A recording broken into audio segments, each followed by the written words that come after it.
Sebenarnya saya melakukan advokasi soal isu-isu yang terjadi di Tangerang itu kan sudah sejak tahun-tahun yang lalu ya. Jadi misalnya dulu saya menangani beberapa kasus ya yang berkaitan dengan PIK 2 di mana ada klien kami yang harus mengalami dikriminalisasi dan sudah divonis. Jadi dalam perjalanannya memang ya tentu kami harus mendapatkan ya mungkin intimidasi, termasuk godaan-godaan itu. Godaan apa tuh Bang? Ya mungkin dalam bentuk uang. Oh ya? Udah ada yang mau bayar? Oh belum, tapi kan saya tidak mau untuk membuka itu. Aha. Jadi saya menutup diri untuk tidak ada orang menyerahkan sesuatu pada saya. Tapi sudah sempat ditawarin? Secara implisit iya. Ini untuk apa? Tutup mulut di kasusnya Pagar Laut Tangerang ya, ini? Tutup mulut itu artinya sebelum itu saya sudah mengalami itu tahun 2023. Okay. Pasca saya mengisi di podcast Novel Baswedan yang bahas soal reklamasi Tangerang. Ya karena saya menutup diri, beberapa nomor saya blokir. Pada akhirnya saya disomasi. Warga Desa Kohot, Kabupaten Tangerang, Banten kerap diteror dan diintimidasi jika terlalu lantang berbicara soal pagar laut. Pasalnya, mereka sering mendapat intimidasi dari oknum aparat desa. Hal tersebut diungkapkan oleh salah satu warga asli Desa Kohot. Jadi sebelum dijadikan PSN itu proyek strategis nasional. Sebelum PIK 2 dijadikan proyek strategis nasional, itu situasinya buat kami ya itu mencekam.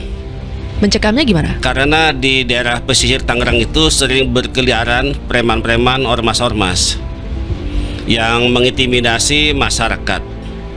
Ada beberapa kasus misalnya sawah-sawah yang dianggap ini masuk plotting, itu ditancapkan pelang-pelang. Oleh kelompok-kelompok ormas-ormas ini. Nah, ketika kemudian pelangnya dicabut oleh pemilik lahan, artinya yang punya tanah, yang punya sawah, ya beberapa diantaranya harus dilaporkan ke polisian. Kemudian ada teman-teman saya aktivis, ya termasuk juga LSM, ketika dia mengkritik katakanlah Agung Sedayu, itu biasanya segera dipanggil oleh polisian. Apalagi kalau menyebut-nyebut nama Aguan itu pasti langsung bisa ditangkap. Sebelumnya publik dihebohkan dengan kemunculan pagar laut seluas 30,16 km di pesisir Tangerang, Banten. Usai viral, Kementerian KKP lalu menyegelnya karena diduga tidak memiliki izin dasar kesesuaian kegiatan pemanfaatan laut. Pihak Agung Sedayu melalui kuasa hukumnya Mu'annas Alaidit membantah keterlibatan kliennya. Ia memastikan perusahaan milik konglomerat Sugianto Kusuma alias Aguan tidak pernah melakukan tindakan yang menghalangi akses masyarakat, termasuk nelayan ke sumber daya laut. Tapi klaim ini dipatahkan oleh pengakuan beberapa warga. Mereka mengungkapkan pemasangan dilakukan pada malam hari. Bahkan beberapa warga melihat 5 unit mobil truk sedang konvoi membawa muatan bambu menuju Pulau Cangkir. Karena penasaran, beberapa warga mengecek ke lokasi. Pada keesok harinya, ia kaget ada sejumlah tukang yang sedang sibuk memilah bambu. Jumlah tukang tersebut 10 orang. Mereka memasang pagar bambu menggunakan 3 perahu.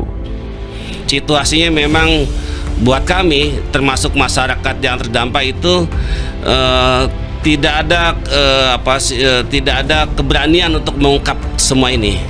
Kenapa sekarang jadi berani? Peralihan kepemimpinan. Kepemimpinan maksudnya? Pusat? Ya, dari Jokowi ke Prabowo. Bedanya apa memangnya? Karena dari kepemimpinan Presiden Jokowi itu semuanya dikendalikan. Oleh? Iya, oleh oligarki.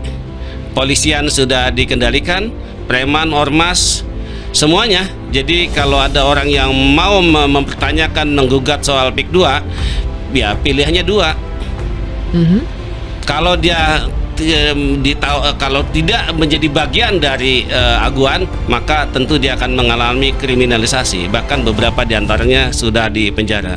Pemagaran laut ilegal di perairan Kabupaten Tangerang, Banten adalah tindakan melawan negara. Pembangunan pagar laut dari bilah-bilah bambu sepanjang 30 km itu tidak memiliki izin. Padahal, laut merupakan bagian dari kekayaan negara. Memagari laut adalah tindakan fatal dan melawan negara. Maka dari itu, pemerintah harus tegas dengan menindak oknum penyegel pagar laut tersebut. Hal itu harus dilakukan demi kedaulatan negara. Ini adalah dari pengakuan teman-teman yang diaktivis, pengamat. Ketika dia ngomong Agung Sedayu Group, dia ngomong soal Aguan, dia harus bolak-balik ke Polda. Walaupun hanya saksi statusnya. tapi kan melelahkan secara psikologis. Dan yang kedua, saya ngalami sendiri. Bayangkan saya hanya ngomong PIK 2 saja di podcast, itu saya harus mendapatkan intimidasi. Apa tuh? Ya datang orang yang tidak saya kenal, ada telepon yang aneh, bahkan terakhir ya saya disomasi oleh seseorang yang mengaku sebagai pengacara. Pagar laut ilegal yang disegel Kementerian Kelautan dan Perikanan itu melintasi pesisir 16 desa di 6 kecamatan di Kabupaten Tangerang. Penyegelan pagar laut tersebut dilakukan oleh tim dari KKP. Pemagaran laut tersebut ilegal jika merujuk izin dasar kesesuaian kegiatan pemanfaatan ruang laut. Pagar tersebut berada di zona perikanan tangkap dan zona pengelolaan energi yang diatur Peraturan Daerah Rencana Tata Ruang Provinsi Banten. Selain itu, pemagaran laut juga tidak sesuai dengan praktek internasional di United Nations Convention. Keberadaan pagar itu berpotensi menimbulkan kerugian bagi nelayan dan merusak ekosistem pesisir. Jangan kita terlalu fokus kepada pagar bambu, karena pagar bambu adalah bagian kecil dari upaya yang sistematis, TSM ya saya bilang, untuk mencaplok lautan untuk kepentingan oligarki yang raksasa ini katanya. Yang katanya ya. Saya tetap akhirnya pada kesimpulan bahwa ya mereka manusia biasa yang makan tidak lebih dari 3 kali, ada usianya, sebentar lagi juga kita akan meninggal, mati, selesai. Jadi apa yang harus kita takutkan, Mbak? Aguan manusia biasa buat saya. Jadi maksudnya, apakah Bang Gufron sedang mengirimkan pesan untuk aparat penegak hukum kita? Ya nggak usah takut. Ngapain?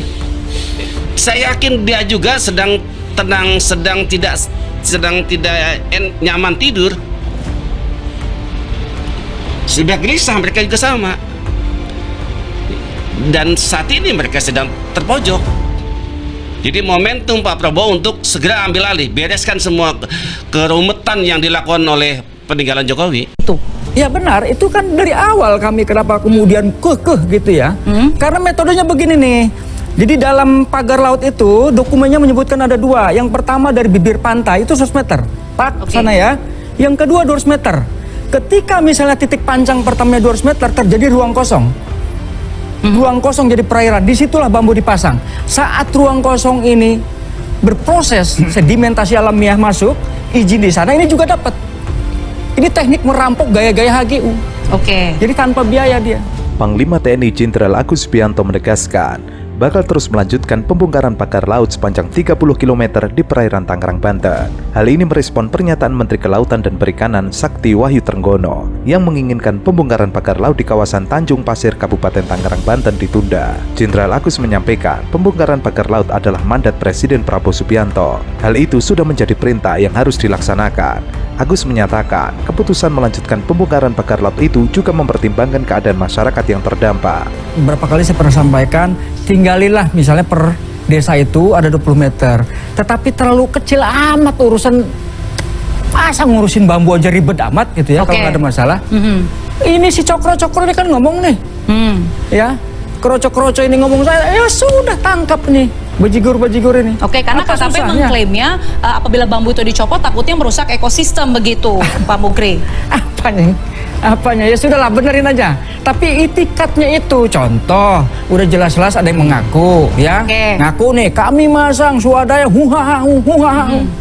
Ya sudah, ambil, apa masalahnya? Pinta, sidik, lidik, lakukan pada begundal-begundal ini. Jelas-jelas kok mereka. Ngapain rumit-rumit amat? Berarti Ini sampai diundang, sederhana begitu sampai ya? diundang kayak orang kawinan nunggu seminggu. Apa? Lambat kerja kan, tak. Gimana Republik mau maju? Menurut Panglima TNI, pembongkaran yang dilakukan jajarannya dilakukan justru dapat membantu masyarakat. TNI akan tetap membongkar pagar laut sepanjang 30 km tersebut. Dengan dalih, pembongkaran juga melibatkan semua stakeholder bidang maritim. Sebelumnya, Menteri Kelautan dan Perikanan Sakti Wahyu Trenggono mengkonfirmasi bahwa pagar laut di kawasan Tanjung Pasir, Kabupaten Tangerang, Banten sudah disegel. Namun, dirinya ingin berkoordinasi dengan Kepala Staf Angkatan Laut agar tidak membongkar pagar tersebut untuk kepentingan penyelidikan. Menurutnya, pagar laut tersebut dapat menjadi barang bukti untuk menjerat pelaku yang memasang pagar tersebut. Setelah pelaku yang memasang pagar bambu tersebut ketahuan, barulah pagar bisa diperkenankan untuk dicabut. Kalau kami kasih clue titik-titik ujungnya grup dari 2 PT itu. Oke. Silahkan, ini tugasnya negara untuk mencari siapa mereka. Tapi poin kami di sini adalah menyampaikan bahwa sekali lagi tidak akan pernah gugur kami menyebut motif upaya jahat untuk melakukan pengurugan laut seluas 9.000 hektar disebut dengan reklamasi. Ya, kita mulai. Satu, coba lihat yang namanya Tanjung Burung, ini persoalan pagar ini. Pada bulan April dia akan belum terlihat kalau menggunakan Central Landsat atau spasial. Dia mulai terlihat di bulan Agustus. Oke, itu ya. 2023. Di mana Tanjung Burung sampai ke Kohod. Oke. Yang berikutnya, yang HGB termasuk sertifikat hak milik itu ada di 3 desa. 1 Kohod, 2 Keramat, yang 3 Tanjung Burung. Tanjung Burung, Kecamatan Teluk Naga. Kohod dan Keramat ada di Kecamatan Paku Haji kalau tidak salah. Seperti itu ya. Nah, ini berarti dia sistematis. 2015 dimulai yang namanya dimasukkan dokumen rencana tata ruang itu menyebutkan bahwa salah satu cara untuk membuat kota baru itu adalah dengan mereklamasi pantai. Oke. Seperti itu, ya. Pemagaran laut ilegal di perairan Kabupaten Tangerang, Banten adalah tindakan melawan negara. Pembangunan pagar laut dari bilah-bilah bambu sepanjang 30 km itu tidak memiliki izin. Padahal, laut merupakan bagian dari kekayaan negara. Memagari laut adalah tindakan fatal dan melawan negara. Maka dari itu, pemerintah harus tegas dengan menindak oknum penyegel pagar laut tersebut. Hal itu harus dilakukan demi kedaulatan negara. Jadi tahapannya itu luar biasa. Karena itu kami berharap sebetulnya ini terlepas dari segala kekurangan yang dimiliki oleh pemerintah, pimpinan pemerintah kita yang baru dalam hal ini, kami ingin menyampaikan pesan sekaligus juga bermohon, ya, kita boleh beda pendapat. Biang keladi, saya sebut saja penjahat, saya nggak akan khawatir, ya, siap tempur kami, siap tempur. Oke, penjahat di Republik ini yang menjual tanah air ini, orang-orangnya itu bercokol di badan pertanahan, mulai dari BPN, kantor pertanahan sampai dengan ke atasnya. Oke. Pagar laut ilegal yang disegel Kementerian Kelautan dan Perikanan itu melintasi pesisir 16 desa di 6 kecamatan di Kabupaten Tangerang. Penyegelan pagar laut tersebut dilakukan oleh tim dari KKP. Pemagaran laut tersebut ilegal jika merujuk izin dasar kesesuaian kegiatan pemanfaatan ruang laut. Pagar tersebut berada di zona perikanan tangkap dan zona pengelolaan energi yang diatur Peraturan Daerah Rencana Tata Ruang Provinsi Banten. Kalau lihat konstruksinya tentu ini bukan untuk budidaya, ya, dan juga bukan untuk menangkap ikan, areal merangkap trap gitu idenya, tetapi dia memiliki fungsi untuk menangkap sedimen idenya, dan itu berpotensi juga akan membuat pendangkalan di daerah yang terpagar itu idenya. Jadi meskipun ini perlu kita kaji lebih dalam ya ininya kalau memang untuk membuktikan. Tapi yang jelas pagar itu bukan untuk kepentingan perikanan ataupun untuk kepentingan untuk perlindungan dari pantai yang selama ini diisukan sebagai daerah abrasi. Selain itu, pemagaran laut juga tidak sesuai dengan praktik internasional di United Nations Convention. Keberadaan pagar itu berpotensi menimbulkan kerugian bagi nelayan dan merusak ekosistem pesisir. Secara sempurna tidak ya ininya, tetapi konstruksi ini pun juga tidak punya fungsi perikanan kita, dan ini bisa menjadi potensi ya cikal bakal untuk bisa diteruskan kemungkinan itu ininya, dan ini perlu tindak lanjutnya karena konstruksi ini kan baru konstruksi awal. Diteruskan ini. jadi apa Pak kalau sudah punya pegangan HGB Pak? Ya kalau kita mengacu pada HGB tentu harapannya kan ini jadi daratan intinya. Kalau mau jadi daratan berarti memang konstruksi yang ini itu diharapkan bisa menimbun sedimen